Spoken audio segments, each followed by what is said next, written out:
January's almost over, but the stove is hot for our Cubbies. Let's talk about it.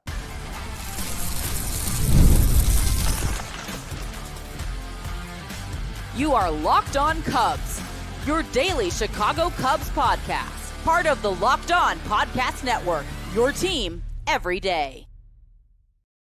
You are Locked On Cubs, part of the Locked On Podcast Network, your team every day. I'm Sam Older. I'm a lifelong fan taking my passion into a discussion with you on all things Cubs. Thank you for being part of the show and making Locked On Cubs your first listen today. And the best way you can help us grow the show is to listen every day, like the video, and please give us a comment below. This episode is brought to you by FanDuel. Super Bowl 59 is here, and there's no better way to make every play more exciting than with FanDuel Sportsbook. New customers can bet just $5, and if you win, you'll score $200 in bonus bets. Download the app or head to FanDuel.com to get started. Welcome in, everybody. Happy Friday or happy Thursday evening if you're catching this recording on the early upload side. We're back here. Next week, we'll be back to our regularly scheduled episodes 4 days a week. And then starting in mid-February, we're 5 days a week all the way through the winter meetings. And that's going to be including maybe some bonus episodes, some watch-alongs we're going to talk about. So get used to us, Locked On Cubs. Get used to us because we're coming. The season, believe it or not, is right around the corner. And speaking of the season, there's a lot of hot stove news to get to. The question is how much of it is real and how much of it is bait or leverage. Let's start with the biggest news of the day on Thursday. MLB Network's Jon Morosi reported that the Cubs have indeed spoken to the Padres about Dylan Cease. This coming off the heels in the middle of the week of some Michael King chatter because the Padres, made it public they'd be willing to deal him as well. It's going to be one of those two, Cease or King, and the Cubs with that. Not need, but definitely they could improve with another starter. Have been linked to both guys, and I'll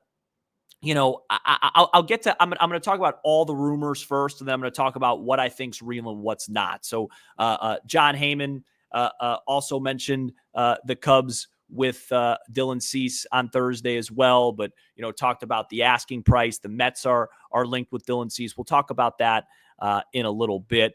There's also still some chatter around Alex Bregman. Multiple people, including Bruce Levine at 670, Jon Heyman during his Bleacher Report mentioned the Cubs still are, monitoring Alex Bregman, which is surprising to me. I'll get to that in a second as well. And then in Bruce Levine's hit as well, he talked about, he mentioned David Robertson, who he's been talking about linked with the Cubs now, I would say, for a couple of weeks. And then a couple of utility infielders, Jorge Polanco and my favorite and most realistic of the bunch, Jose Iglesias. So if that's not enough names for you on your commute or whatever you're doing, I don't know what else you can want. Let's break it down. Let's get into it. So I want to start with Cease. I don't see it. I don't cease it, but I just don't, from what I've heard from a couple people around the industry that the asking price is really, really high, Matt Shaw high. And if that's the case, then the Cubs and Padres won't even be close. But even if it wasn't that high, even if it was just Owen Casey, and maybe like a Jordan Wicks, I just don't see the Cubs trading Cam Smith, Hayden Wesneski, Jordan Wicks, and Owen Casey for two rentals. I just don't. Now, extending a starting pitcher or getting a deal done before the year for a starting pitcher is probably easier than that of trying to get a deal done like with Kyle Tucker. So maybe if the Cubs did have real interest in a Michael King, I do believe it's easier to, be able to talk to a starting pitcher just because of the common sense part. It's a lot more risky for pitchers to pitch in a contract year because of the arm risk and the injury risk. And if you're a pitcher, you might say, you know what, let me just, even if I feel like I'm getting shorted 10, 15 mil, 10 mil, whatever it is, it's not worth, what if I hurt my arm? What if I hurt my elbow? I just want to get that deal done. So if the Cubs were to acquire one of these two players, it's probably more likely they could extend one of them instead of Kyle Tucker, who, as long as he just stays somewhat upright this year, is probably guaranteed $300 million plus in the open market. So it's a lot tougher to do that with him. But I don't see it. I think the Mets need a starter more than the Cubs and are probably a little bit more desperate. And a desperate Steve Cohen and a desperate Mets team is probably going to be tough for the Cubs to beat. I don't think the Cubs are desperate in this case. If you're asking yourself at home, why do they have to deal one of these two guys? You know how it goes. Payroll, they're trying to cut money. But I don't want to spend too much time on those two guys, even though I think either one of them would make the Cubs surefire, hands down, clear cut, would be really, really shocking if they didn't win the division favorites in 2025. And if the Cubs could get a deal done, like I would do an Owen Casey for a Dylan Cease or a Michael King if I knew I was going to be able to extend him. But I can't do two rentals in one season just to go win a division in 25. I just can't. I can't see that happening. I'm not sure about either of these. Cease, I'd be shocked by. And Michael King, I'd be really, really pleasantly surprised if at the right price. But I'm not overly sure. Let's get into the next wave. Alex Bregman. I talked about this on Twitter last night. I mean, I've never really seen this as realistic, but people that I trust around the league, the Bruce Levines, the John Heymans, they continue to mention the Cubs. I don't know if it's leverage or not, but, I just don't see it, because if Bregman is at, the rumor is he got offered something like 6 for 156 from Houston. The Cubs aren't going to match that deal, I don't think. And then if the Cubs do trade for Bregman, it's got to include a secondary deal for Nico. I don't really see, as much as we heard the Cubs, how much they like Matt Shaw, the Cubs going Bregman at third, Nico at second, and Shaw becoming a utility guy. I mean, it could ease him in, absolutely, but I would just be really surprised. And I feel like if the Cubs did get Bregman, they would have to cut money. So it's still there. I can't ignore it because I'm seeing it, but I would be really surprised as well. What I wouldn't be surprised about is two of these three names: David Robertson, Jose Iglesias, Jorge Polanco, that I talked about, Bruce Levine mentioned. David Robertson would be a great addition. I know he's old. Older. I think it'll cost between about 12 and 14 million. But if you are able to acquire a guy like David Robertson at the back end of that bullpen, now you have Presley, now you have Robertson, now you have Hodge, now you have a lot of depth and flexibility. Maybe that starter that you so desperately or want to covet to throw in between Imanaga and Steele, maybe it's Ben Brown. Maybe Ben Brown moves back to a starting role, and because you have a guy like Colin Ray, because you have a guy like Jordan Wicks, he only has to throw 4 or 5 innings once a week, and he could still be really dominant. I'm really intrigued by that move. I think if the Cubs were able to land David Robertson and Ryan Presley in the same offseason with the Eli Morgan trade, with Caleb Thielbar, I mean, I would feel pretty good about the bullpen heading into 25. I mean, we all know how unpredictable it is, but at least the process would make sense. At least Jed would be doing what he said he would do, which is correct the lack of depth that it had. And so I'm definitely interested in that. And I've mentioned many times on this show, I'm not going to talk too much about Jorge Polanco, but I think Jose Iglesias would be an awesome fit for this team.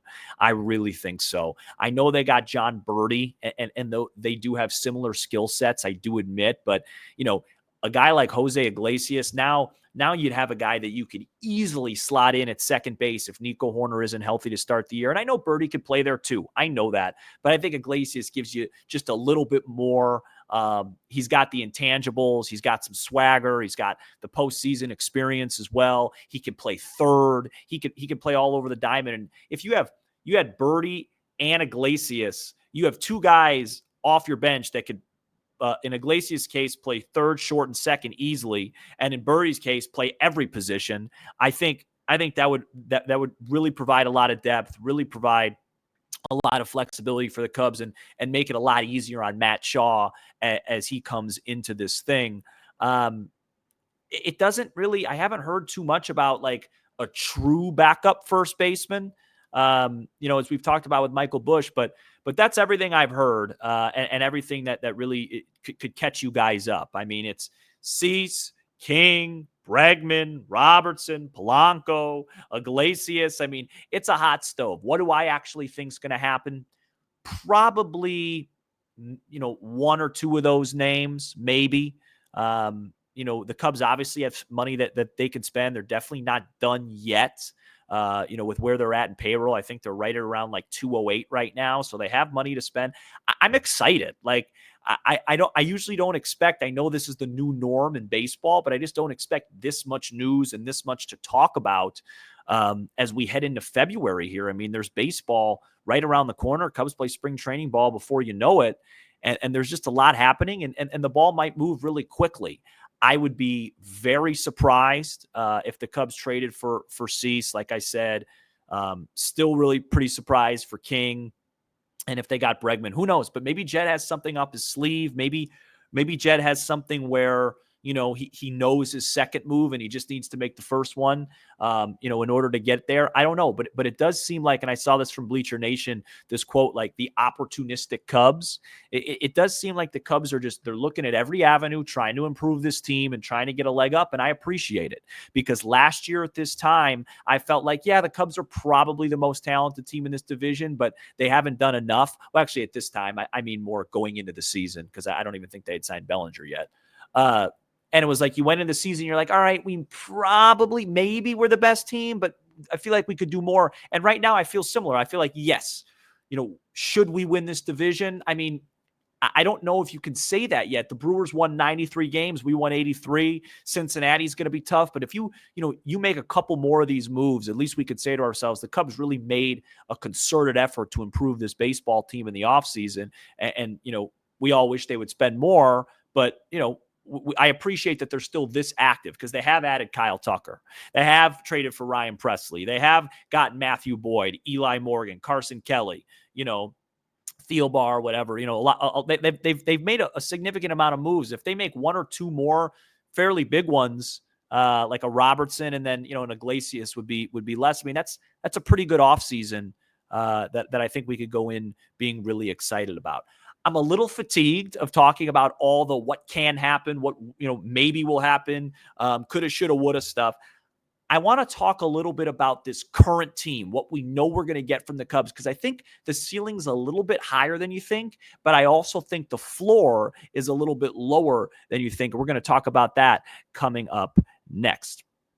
This episode is brought to you by Game Time. Whether it's a Cubs game, a comedy show, or a concert, I love going to live events. And now Game Time has a new feature called Game Time Picks that makes getting tickets for your favorite live events even easier. Game Time Picks filters out the fluff to show you only incredible deals on great seats so you don't have to waste your time searching through thousands of tickets. With killer last-minute deals, all-in prices, views from your seat, and their lowest price guarantee, Game Time takes the guesswork out of buying MLB tickets. The experience of searching for and then buying tickets on Game Time is simple. Plus, Game Time is the only ticketing app that gives you complete peace of mind with your purchase. See the view from your seat before you buy so you know exactly what to expect when you arrive.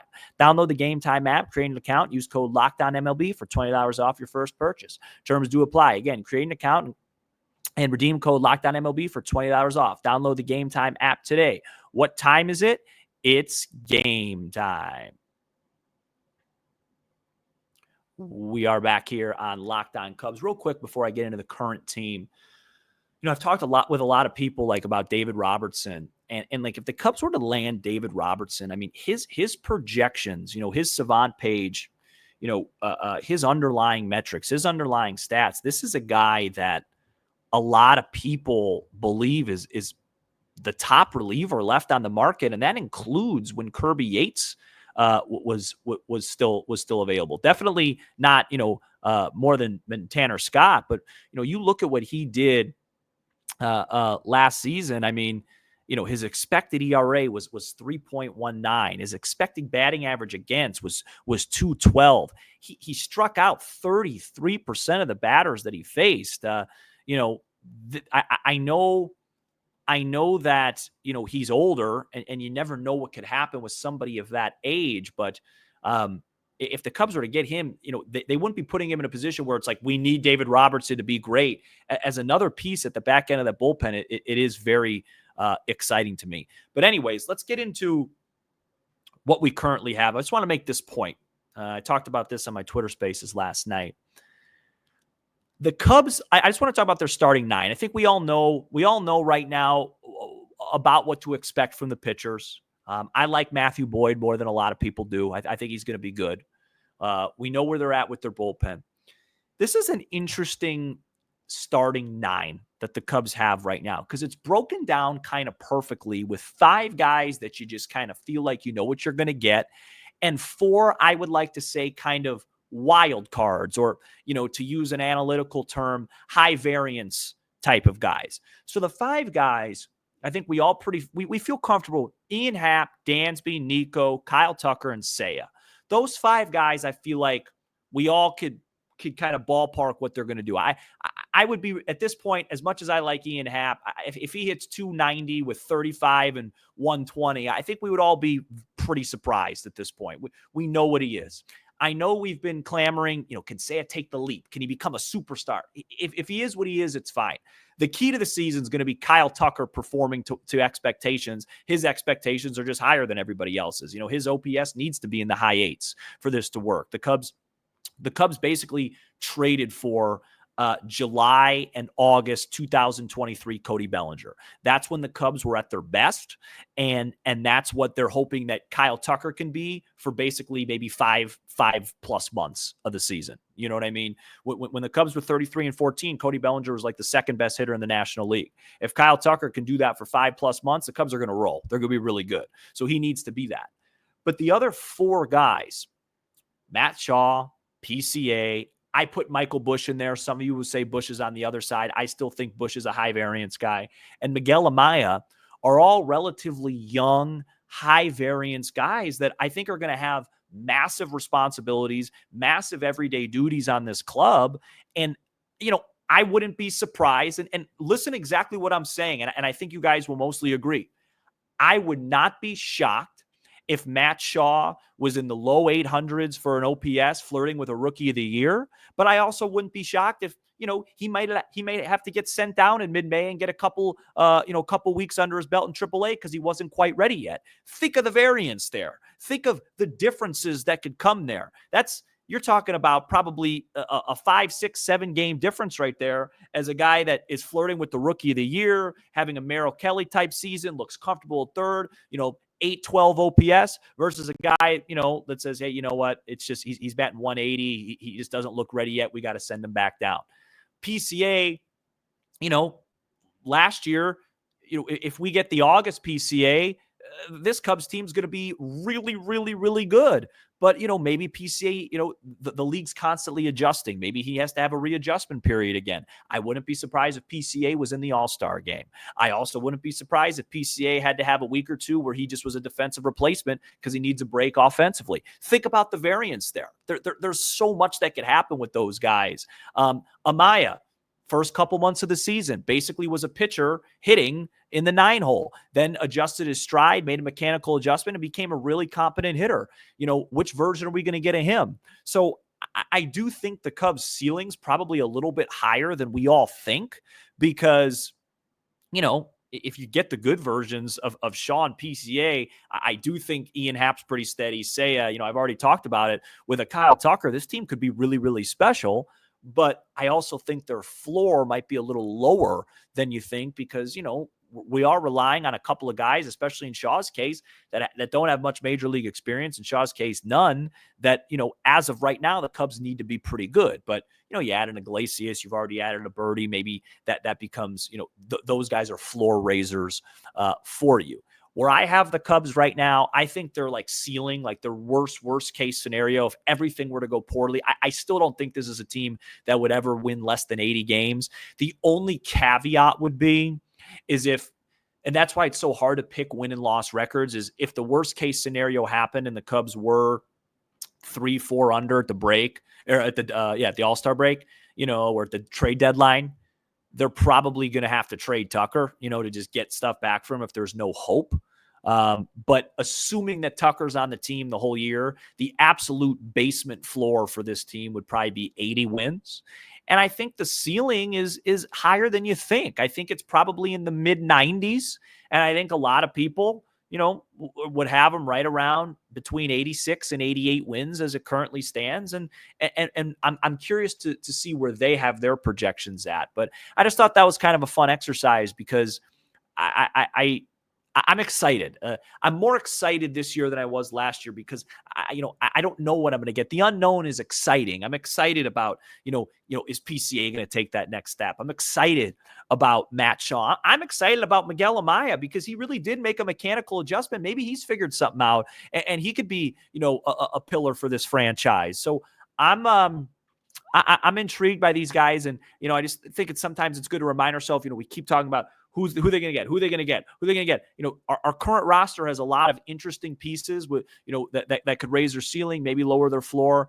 And, we'll see what happens with that. Coming up next, we're going to talk about the best and worst of what was one of the crazier Locked On Cubs weeks Matt and I have had. This episode is brought to you by FanDuel. Super Bowl 59 is here. One game, two teams, endless possibilities. And there's no better way to make every play more exciting than with FanDuel Sportsbook. Whether it's predicting the first touchdown, calling the MVP, or even betting on the coin toss, FanDuel makes it easy to get in on the action. With live betting all game long, you can adjust your bets as the game unfolds and feel the thrill from kickoff to the final whistle. The live betting feature lets you stay involved no matter what happens on the field, and the app is super easy to navigate.